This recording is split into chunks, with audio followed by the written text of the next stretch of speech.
I spoke about this before, but I think it needs to be spoken about again. There's no sense in rehearsing a tragedy. And that ties directly into the fact of worry.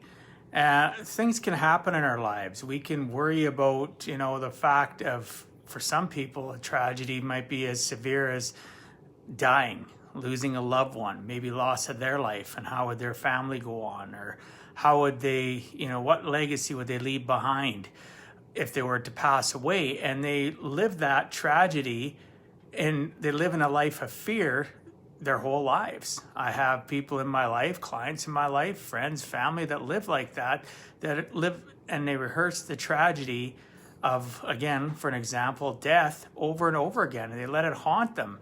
Or for another person, it might be the tragedy of losing their job, especially during these pandemic times.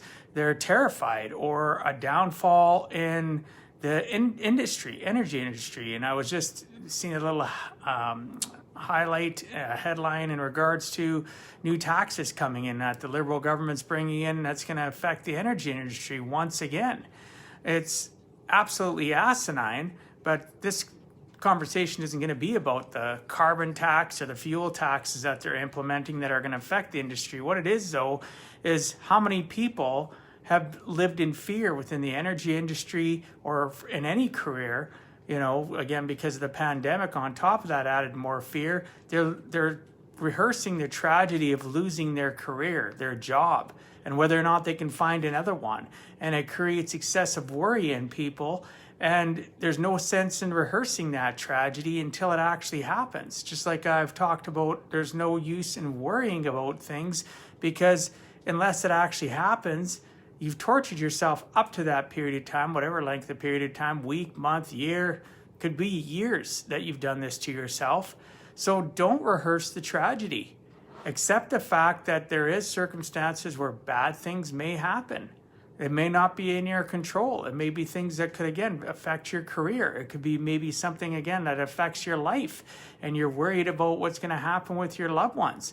I know myself, when I coach people and I work with them, we talk about this stuff. And some of the goal setting they do and some of the choices they can make, and then we break them down, is the fact that they're worried about passing away, and will their significant other be okay? Will their kids be okay? Will there be enough money to bury them? I've heard it all. And they're rehearsing this tragedy, though, behind the scenes within their 6 inches without actually having somebody talk them through it. So that's one of the things that I do for people. I help them talk through the things that can happen in their life, because even rehearsing the fact of not being able to retire, that's rehearsing a tragedy as well.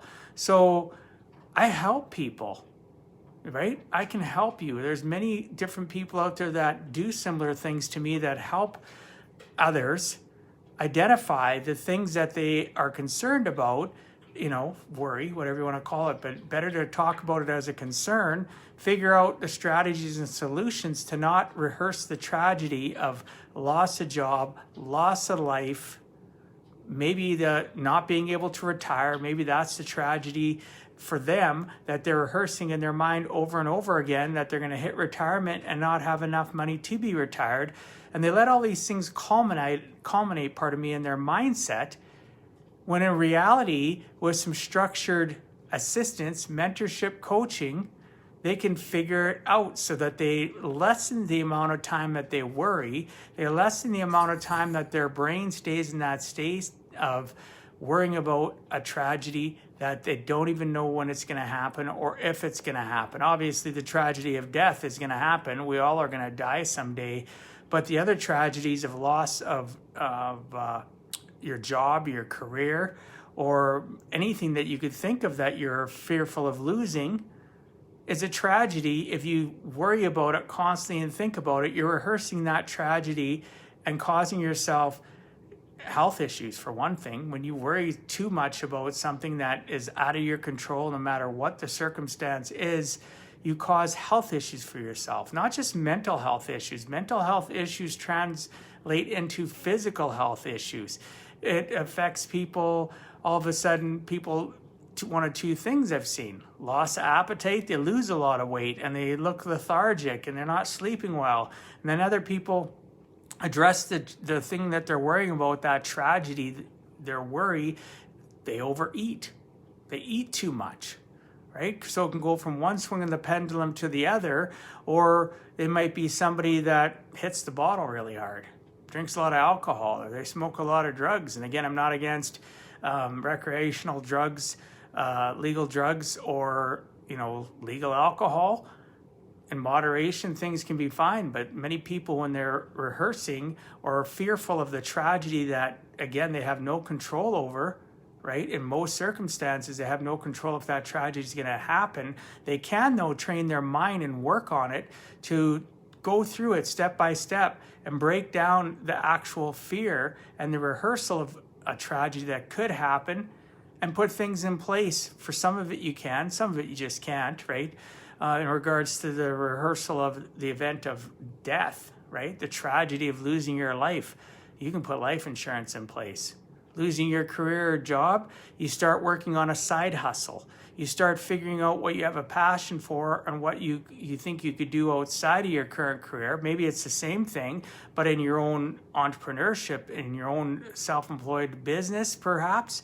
It doesn't make sense just to torture yourself. What does make sense is figure it out. Sit down and figure out some solutions so that if that tragedy, loss of job comes around, you've got a side hustle that you can morph into. I talked to a few people this year that, since the pandemic, for an example, lost their jobs.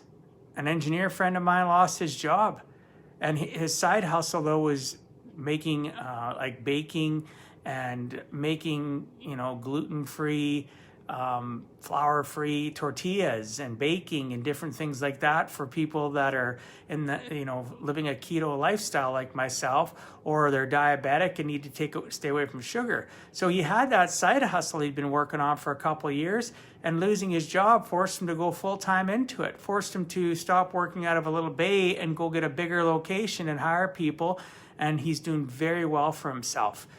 But the moral of that, the answer is he had already developed a side hustle. So the tragedy of potentially losing his job, which he was fearful of because we had talked about it prior, was negated because he put things into place to have a side hustle for the future. Again, you may not know how to do that. You may not know what steps to take. Reach out to me. Reach out to somebody that you trust, right? Know, like, and trust, that can help you and guide you along the journey of not rehearsing and living your tragedy before it ever happens. I look forward to talking tomorrow. I give a heck so that you can give a heck. Never give up on yourself. I believe in you. Reach out, DM me, share this if you think it'll help somebody else. I appreciate you all. God bless. Peace out. Stay out of trouble. Stay safe and enjoy the holidays, and Merry Christmas to you all.